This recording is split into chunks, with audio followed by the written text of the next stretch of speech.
This is probably not the sort of image that you might expect to see at a presentation dedicated to energy policy. But as it was remarked before, I've got a background in fisheries, and when I worked in that area, and I'm still passionate about it today, I was often, I guess, remarked at the beauty in nature, the perfect design that we find in nature, but also the function that we see in nature. And now that I'm in business and running a startup out of Fremantle called Ecocentric, I'm surrounded by people that are inspired by these sorts of thoughts and actually look to develop technologies that work in harmony with nature as opposed to work in opposition with it. And as we go along, what I'm starting to find out is that there's actually a crop of businesses that are starting to emerge, not just here in Australia, but around the world, that think this way. Maybe not always about nature in this sense, but certainly think in terms of the principles of conscious business. And so at Ecocentric, what we very much talk about is the idea that good business and doing good are in fact the same thing. And as we involve ourselves in that world that is an innovative world, not just from a technology perspective, but an innovative world from a business perspective, we're surrounded by innovation and we see other people who are innovating. And so that then, I guess, started to bring me back to the core of the question today. And if innovation is truly going to be at the heart of securing our energy future, then it occurred to me that there's one key question. Are we in fact innovative? As Australians, we look at our culture, I believe, and see ourselves as innovative people. And as Western Australians, I think we only take that up a notch or two, very proud about who we are and what we stand for and what we've achieved over time. But when I worked at the Chamber of Commerce and Industry, I was privileged enough to work with the then Chief Economist, John Nicolau, on a project that set a vision for WA, a document called State of the Future. And in it, we looked at a number of things, but one of the things that we looked at was the competitiveness of our economy. And key to that was how innovative your economy is. And when we looked at it, what we found was that in 2009, our economy was ranked 15th in the world for its competitiveness. When we released the report in 2014, we'd slipped 21st. So where are we now? What's happened? Surely things have got better.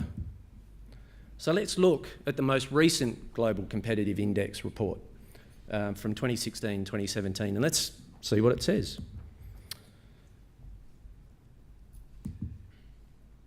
Innovation represents Australia's challenge. Innovation in Australia not only lags far behind the best performers, but Australia also loses ground to them. So what's happened today? We've slipped back a further notch. How can this be? What's going wrong? In the introductions, we heard about Josh Frydenberg saying, how did we get here? More importantly, who can we blame? Now, here's another image. I think this is one that we might all recognise a little more.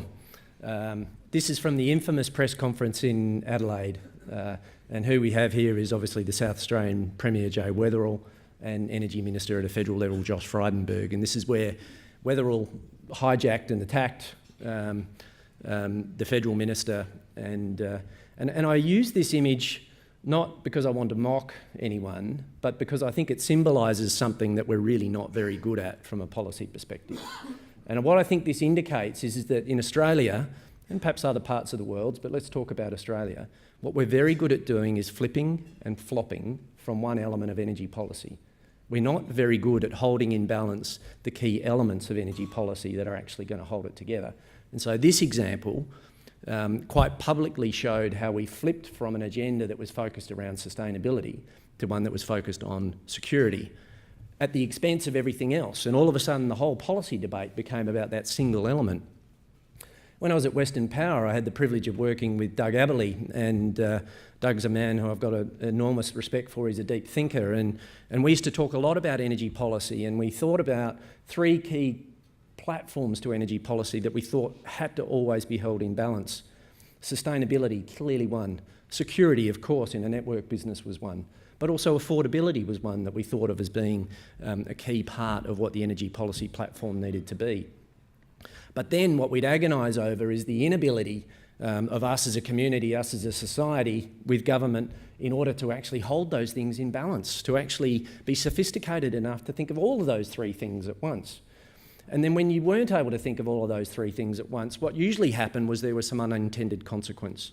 that would play itself out in the marketplace, because business and markets respond to the signals that they're given. And when energy policy is imperfect or unable to grapple with three things at once and only deal with one, you send an imperfect signal to the market. And we're certainly seeing that today. There's no doubt that the absence of investment in the system as we know it has effectively dried up. In the NEM, we're seeing the dawn of massive increases in prices that are coming down the line. This is not the market failure. This is the market behaving as it should in response to signals that it's being given. If you want to understand more about this and see what the energy markets are doing, have a look at ASX Energy and look at the futures market and see which way that direction's heading. So, is it as simple as that? Is it just a matter of blaming government? Bloody government, got it wrong again. When are they ever going to pull their finger out and sort this mess out? Or is there another piece to the puzzle? Is there something else that we're not missing? Is it the rest of us, perhaps in business and the community, that also perhaps need to have a look at what's going on? And so I turn to another report, hopefully, this time from the chief economist from the Department of Industry, Innovation and Science, a reasonably recent report focused on innovation. And what this report has found is that Australian system of innovation is actually very weakly networked. In fact, in OECD comparisons, we rank very poorly in business to business and business to research relationships and collaborations.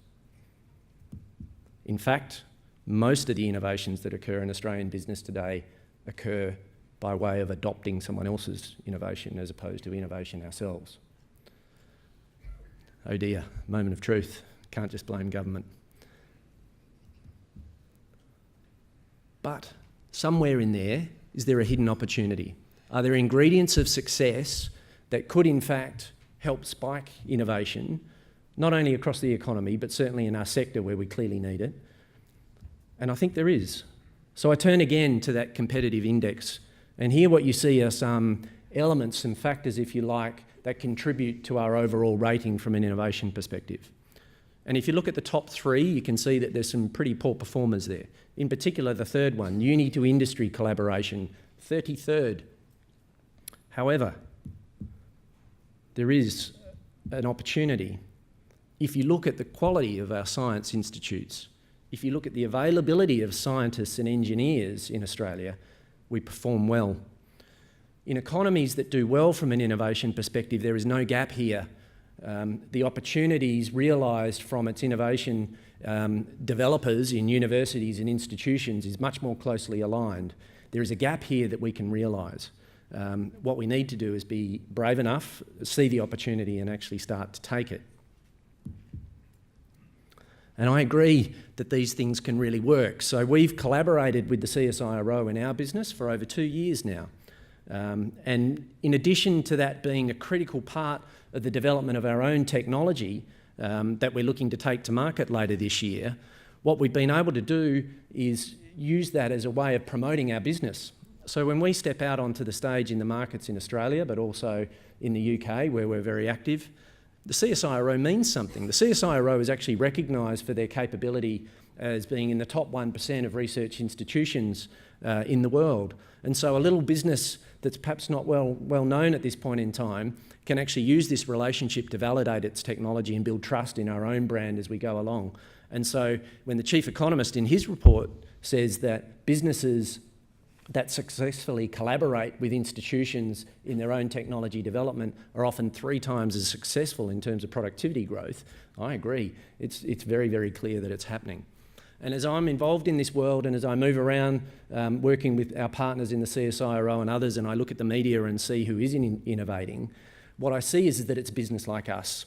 What we're not typically seeing is large business innovating in this space. What we're seeing is that it's businesses that are not waiting for government to give them permission. It's businesses that are not waiting to be told where the problem lies or what they need to do. They're actually innovating in a way that goes just direct to the end user and bypasses the grid and the existing system, and developing innovations there that are changing the way in which we use energy. And this is the technology that I'm involved in, and this is what I'm passionate about in terms of delivery to market. This is where innovation is happening. And we see it not just in what I see anecdotally around the traps, but we also see it in our R&D tax concessions. Last year, R&D tax claims out of WA dropped by 30%. Most of that's driven by de-investment out of big business. It's starting to be countered by investment by SMEs. Small businesses are the ones who are investing in R&D, and they are the ones who are going to innovate and change the way in which we work. And so back to our political leaders, what should we expect of them? I think we should actually expect less. I think we should actually ask less. I think we should actually recognise that they are no better placed to solve the problems of our energy system than any of us. In fact, they're more likely to solve the housing affordability crisis than they are the energy problem, and I think that's a very, very low odds. So fundamentally, what we should look for from government is less. We should look to take more responsibility and more ownership of the problems ourselves and innovate ourselves, not wait to be led by government. This is not being disrespectful of them. This is just trying to put it in a sensible order and recognise the failings of the system to date.